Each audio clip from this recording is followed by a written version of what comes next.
Hey everyone, I'm Armor Gaming. Welcome back to my channel and welcome to a 72-hour challenge explanation video. This video is intended to help those of you that still don't quite understand how the 72-hour challenge event works. Now, if you know everything there is to know about the 72-hour challenge, this video may still be helpful because there are a few changes compared to previous events, and at the end of the video, I'm going to be talking about the monsters I think are worth going for, so you can just skip over to that portion of the video. Anyways, with that being said, let's jump right into it. As of the time I'm recording, there are 2 days left, 16 hours, 7 minutes, and the seconds are counting by. So first things first, the 72-hour challenge event is a 3-day event where you basically pay coins in order to flip over cards, and once a card is flipped, rewards are revealed. You can get coins, you can get food, gems, items, you can get monster cells, or you can get an actual monster. So I'm gonna scroll down to see more information about this event. So you will enter the event with 315 coins. The main objective of this event is collecting challenge coins as much as possible. You have 4 free ways to collect them: collecting gold from habitats, harvesting food from farms, breeding monsters in Breeding Mountain or Ultra Breeding Tree, defeat opponents in player versus player arena. And I hope everyone paid attention to that. There are only 4 ways to get free coins. Only 4 ways. I am emphasizing this because I always get people asking me, Armor, how can I get more coins? How can I get more coins? There is no other way except for these 4 ways. There's no shortcuts, there's no logging in on time, there's no spawn rates. It's all about performing the previous 4 activities that I mentioned. Those are the only ways to get coins. So please, please, please do pay attention to that. There are no other ways to get free coins. Of course, you could also buy coins from the event shop. The ratio is 1.3 to 2 coins per gem. So if you want to spend some gems on coins, you can totally do that. I, however, don't recommend it.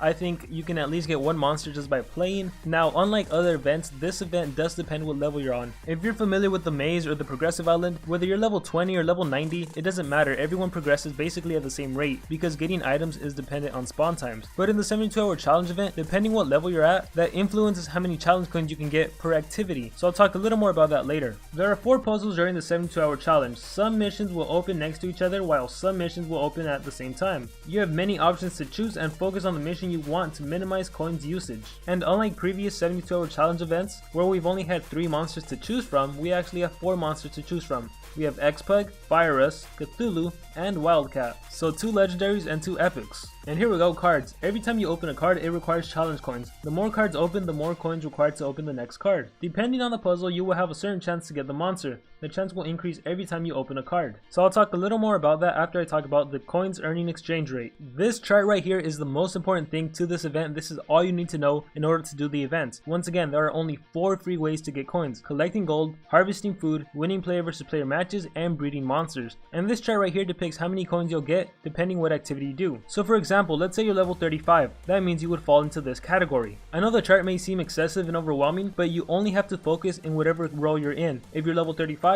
you look at the highlighted row. If you're level 55, you would look here. Depending what level you are, that is the only row you have to worry about. So going back to my example, let's say you're level 35, you look at this row right here, level 30 to 39, and this means that every time you collect 2,577 gold, you're gonna get 1 challenge coin. Every time you harvest 40 food, you're gonna get 1 challenge coin. Every time you win 1 player versus player battle, you're gonna get 115.33 challenge coins. And as for breeding points, that has to be explained by itself. So anyways, the cool thing about this event compared to the progressive islands or the mazes is that there is no spawn time. You don't have to log in every 4 hours, every 8 hours like in those events. Right here, you can be in the game as much as you want, and all you have to do is just collect all your gold, just keep harvesting food. That's all you have to do. The main problem, however, with this event is that it depends on your level. So if you're a low level player, you have more opportunity to get more monsters, so good for you. If you're a veteran, if you've been playing this game for a long time, it really sucks because for you completing even 1 monster, that is going to be really difficult. So for example, if you were level 15, every time you collect 95 gold, you get 1 coin. But if you're level 85, you need to collect 45,000 just to get 1 coin.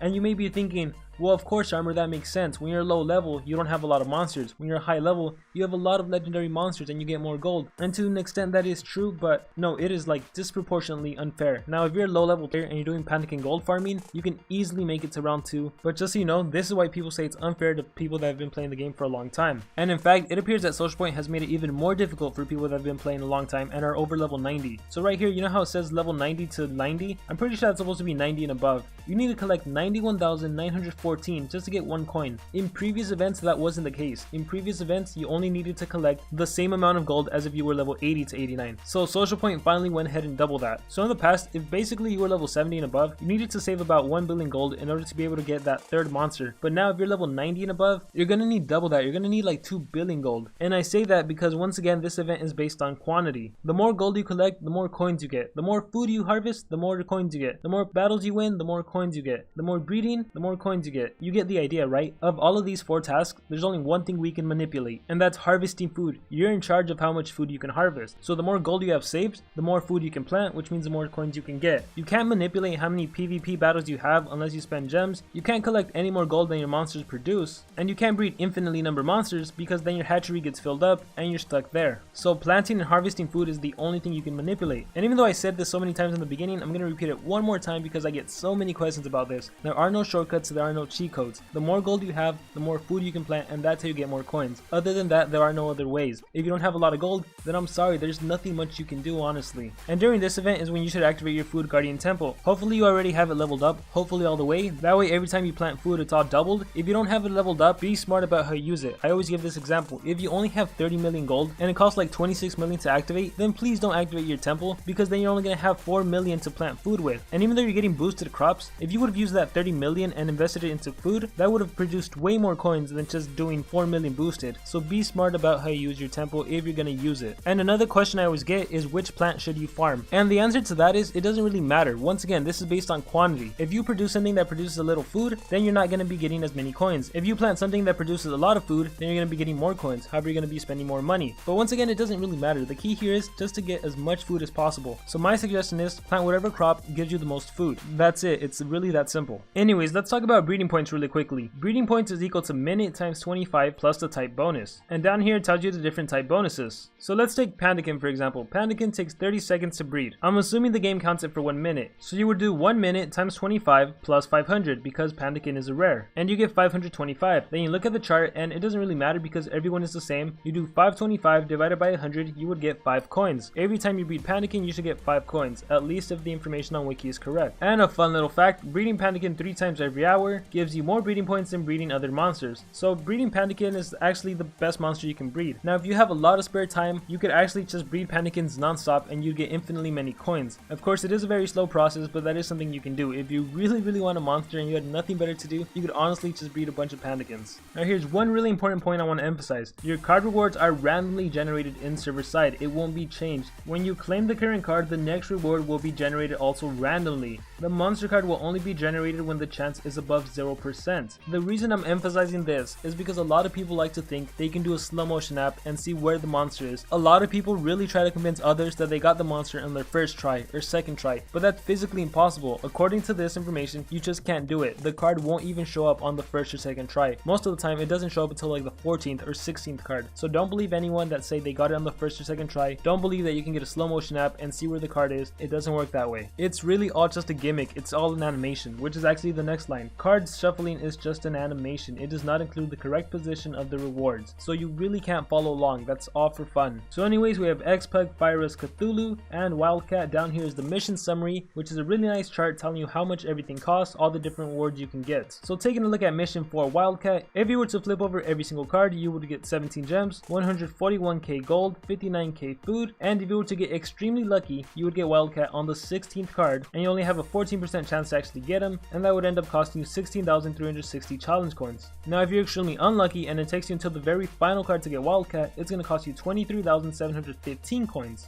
And here you can see the information for each individual monster. The whole event, if you were to be extremely lucky, would only take you 45,525 challenge coins. Now if you were extremely unlucky and you managed to complete the whole event, it would cost you 73,130 coins. Also, if you want to go to round 2, you have to complete the whole event. You can't just get all the monsters and go to round 2. You have to flip over every single card. You can also click on the blue names and it'll give you information about that monster specifically. So I click on Wildcat, I scroll down, and these are all the different rewards you can get. Here we have Wildcat, 5 gems, 20k food, 6k food, 40 cells for Annihilator R2. So that's another cool thing about the 72 hour challenge event. Even though there's only 4 monsters, there's actually technically like a 5th hidden monster. If you flip cards over from xPug, Firus, Cthulhu, and Wildcat, you can get enough cells to make Annihilator R2, which is a metal legendary monster. Anyway, scrolling back down, the very first card you flip over is going to cost you 200 coins, meaning you would have spent a total of 200 coins, and if you want to complete the whole entire puzzle, it'll cost you 2,305 gems, and you have no chance to get Wildcat. That's why it says 0, and if you notice, it says 0 for a really long time up until here, which is the 16th card. On the 16th card, that card is going to cost you 2,810 challenge coins in order to flip it over, meaning you would have spent a total of 16,360 challenge coins. And if you're just tired of flipping cards and you want to pay gems, it's going to cost you 295 gems. And once again, you only have a 14% chance to actually get Wildcat. One thing you notice is that even when you're on the last 2 cards, it's not even a fair 50-50 split. It's a 25% chance to get Wildcat, a 75% chance you're not going to get him. So that's what makes this extremely difficult. So that's basically all there is to know about how the 72 hour challenge event works. Now I'm going to talk to you guys about what monsters I think are worth getting. And I'm going to start off by saying this is probably one of the poorest 72 hour challenge events we've ever gotten. None of the monsters in this event are really that amazing. In my opinion, of the 4 monsters actually available, the one that stands out the most would actually be Cthulhu. If you notice, he actually almost costs as much as Wildcat. The reason that is because he actually comes ranked up. He'll be ranked 1 if you manage to get him. And I think that's pretty cool because I think Social Point is looking for interesting ways to give us ranked up monsters. So here's your chance to get a ranked up epic, which will really help you out in Team Wars. And for those of you that don't know, Cthulhu is also used to breed Nabotus, one of the breedable legendary monsters. Now Nabotus isn't that great, but if you want to collect all the breedable monsters, this is one of your only chances to do so because normally you could only get Cthulhu by paying gems for him. So just go ahead and get him in the 72 hour challenge event. But with that being said, Wildcat is one of the newest monsters and based on a YouTuber, so I imagine a lot of you are going to want him. So if you do want him, then go ahead and get him. Even though I personally think Cthulhu would probably be better to get than Wildcat, I myself will be going for Wildcat. And for those of you wondering, Firus, he's not really that good of a nature monster. And then we have xPug, which is basically iPug just reskinned for Christmas theme. If you want to complete your Christmas collection, go ahead and get xPug and Firus. But those first 2 monsters, xPug and Firus, there's really nothing too interesting about them. Now for those of you that don't care about getting a YouTuber monster or anything like that and you just want the best monster, in that case my opinion would be to go for Annihilator R2. Go for all his monster cells.